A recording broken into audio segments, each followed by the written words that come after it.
ഭൂകമ്പം മുതലെടുത്ത പാകിസ്ഥാൻ കുറ്റവാളികളിൽ ജയിൽ ഒഴിപ്പിക്കലിനിടെ ഓടി രക്ഷപ്പെട്ടത് 216 പേർ. ചൊവ്വാഴ്ച പുലർച്ചെയുണ്ടായ ഭൂകമ്പത്തെ തുടർന്ന് പാകിസ്ഥാൻ നഗരത്തിലെ ഏറ്റവും വലിയ ജയിലിൽ നിന്നാണ് തടവുകാർ രക്ഷപ്പെട്ടതായി പോലീസ് അറിയിച്ചത്. ഞായറാഴ്ച മുതൽ പാകിസ്ഥാനിലെ പല മേഖലകളിലും ഭൂചലനങ്ങൾ അനുഭവപ്പെടുന്നുണ്ട്. ഈ പ്രകൃതി ദുരന്തത്തെ ചില കുറ്റവാളികൾ മുതലെടുത്തതായാണ് ഇപ്പോൾ പുറത്തുവരുന്ന റിപ്പോർട്ടുകൾ സൂചിപ്പിക്കുന്നത്. ഭൂകമ്പത്തെ തുടർന്ന് ജയിൽ ഒഴിപ്പിക്കുന്നതിനിടെ 216 തടവുകാർ ഓടി രക്ഷപ്പെട്ടതായാണ് ജയിൽ അധികൃതർ വിശദീകരിക്കുന്നത്. കറാച്ചിയിലെ മാലിർ ജയിലിലാണ് ഈ സംഭവം നടന്നത്. ഭൂകമ്പത്തെ തുടർന്ന് പെട്ടെന്ന് തന്നെ ജയിൽ ഒഴിപ്പിക്കൽ നടപടികൾ ആരംഭിച്ചതാണ് തടവുപുള്ളികൾക്ക് രക്ഷപ്പെടാനുള്ള അവസരം സൃഷ്ടിച്ചത്. ഈ അരാജകത്വത്തിനിടയിൽ തിക്കിലും തിരക്കിലും പെട്ട് ഒരു തടവുകാരൻ മരിക്കുകയും ചെയ്തു. സംഭവത്തെ തുടർന്ന് ജയിലിൽ നിന്നുള്ള CCTV ദൃശ്യങ്ങളും പുറത്തു വന്നിട്ടുണ്ട്. പാകിസ്ഥാൻ മാധ്യമങ്ങൾ നൽകുന്ന ജയിലിലെ CCTV ദൃശ്യങ്ങൾ പ്രകാരം പോലീസുകാർ വെടിയുതിർക്കുകയും തടവുകാർ ഓടിപ്പോവുകയും ചെയ്യുന്ന ദൃശ്യങ്ങൾ വ്യക്തമാണ്. മയക്കുമരുന്നുമായി ബന്ധപ്പെട്ട കുറ്റകൃത്യങ്ങളിൽ ഉൾപ്പെട്ടവരെയാണ് ഈ ജയിലിൽ പാർപ്പിച്ചിരുന്നത്. ഇവരിൽ പല കുറ്റവാളികളും മാനസിക പ്രശ്നങ്ങൾ കൂടിയുള്ളവരാണ്. ജയിൽ ഒഴിപ്പിക്കലിനിടെ ഓടി രക്ഷപ്പെട്ട കുറ്റവാളികളിൽ ഏതാനും പേരെ പോലീസ് കണ്ടെത്തി തിരികെ എത്തിച്ചിട്ടുണ്ട്. എന്നാൽ 135 പേർ ഇപ്പോഴും ഒളിവിലാണ്. ഞായറാഴ്ച മുതൽ കറാച്ചിയിൽ 16 നേരിയ ഭൂകമ്പങ്ങളാണ് ഉണ്ടായത്. മാലിർ ജയിലിന്റെ പരിസര പ്രദേശങ്ങളിലാണ് ഭൂചലനങ്ങൾ അനുഭവപ്പെട്ടതെന്നുള്ളതിനാലാണ് അധികൃതർ ജയിൽ ഒഴിപ്പിക്കൽ നടപടികൾ സ്വീകരിച്ചത്. പോലീസും റേഞ്ചേഴ്സും ജയിലിന് ചുറ്റും വളഞ്ഞതോടെ ദേശീയ പാത ഉൾപ്പെടെ നിരവധി വഴികൾ അടച്ചുകൊണ്ട് അധികാരികൾ പ്രതികരിച്ചു.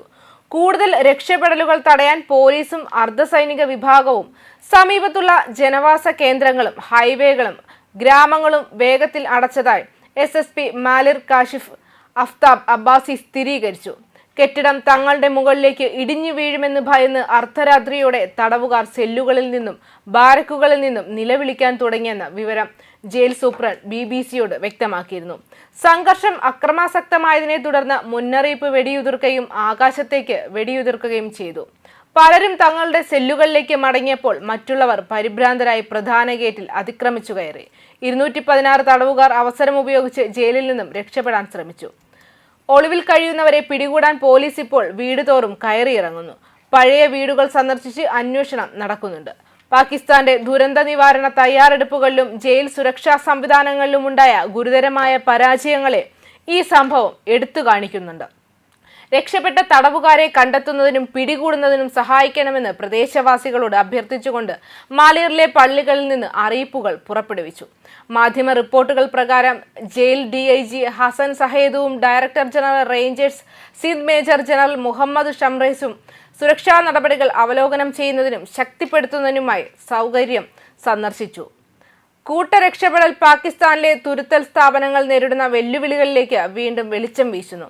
ഇത് വ്യവസ്ഥാപരമായ പരിഷ്കാരങ്ങളുടെയും മികച്ച ദുരന്ത പ്രതികരണ പ്രോട്ടോകോളുകളുടെയും അടിയന്തര ആവശ്യകതയെ അടിവരയിടുന്നു.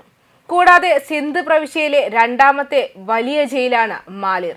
ജില്ലയിലെ ഈ ജയിൽ ഇതിന്റെ ശേഷി കവിഞ്ഞാണ് ഇപ്പോൾ പ്രവർത്തിക്കുന്നത്. 2200 തടവുകാരെ വരെ ഇവിടെ പാർപ്പിക്കാൻ കഴിയുമെങ്കിലും നിലവിൽ 5000 തടവുകാരെയെങ്കിലും അവിടെ ഉണ്ട്. പ്രവിശ്യയിലെ ജയിൽ മന്ത്രി അലി ഹസൻ സർദാരി അന്വേഷണത്തിന് ഉത്തരവിട്ടു.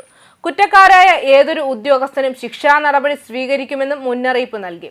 സംഭവം സുരക്ഷാ വീഴ്ചയല്ല, പ്രകൃതി ദുരന്തം മൂലമാണ് എന്ന് ജയിൽ സൂപ്രണ്ട് അഭിപ്രായപ്പെട്ടു. ജയിലിലെ സുരക്ഷാ സംഘങ്ങൾ അതീവ ജാഗ്രതയിലാണെന്നും സംഭവത്തിലുടനീളം അവർ പ്രതികരിച്ചുവെന്നും അദ്ദേഹം വ്യക്തമാക്കുന്നുണ്ട്. ജയിലിന്റെ പ്രധാന കവാടങ്ങൾക്ക് പുറത്ത് കുടുംബങ്ങൾ പ്രതിഷേധിക്കുകയാണ്. സന്ദർശനങ്ങൾ മാറ്റിവെച്ചതിൽ മറ്റ് തടവുകാരുടെ ബന്ധുക്കൾ നിരാശരാണെന്നും പോലീസ് വ്യക്തമാക്കി. എന്നാൽ ഇത്തരത്തിലുള്ള സംഭവ വികാസങ്ങൾ തീവ്രവാദത്തെ പ്രോത്സാഹിപ്പിക്കുന്ന പാകിസ്ഥാന് ലഭിക്കുന്ന തിരിച്ചടികളാണ് എന്നൊക്കെയാണ് പലരും അഭിപ്രായപ്പെടുന്നത്. ന്യൂസ് ഡെസ്ക് കർമ്മ ന്യൂസ്.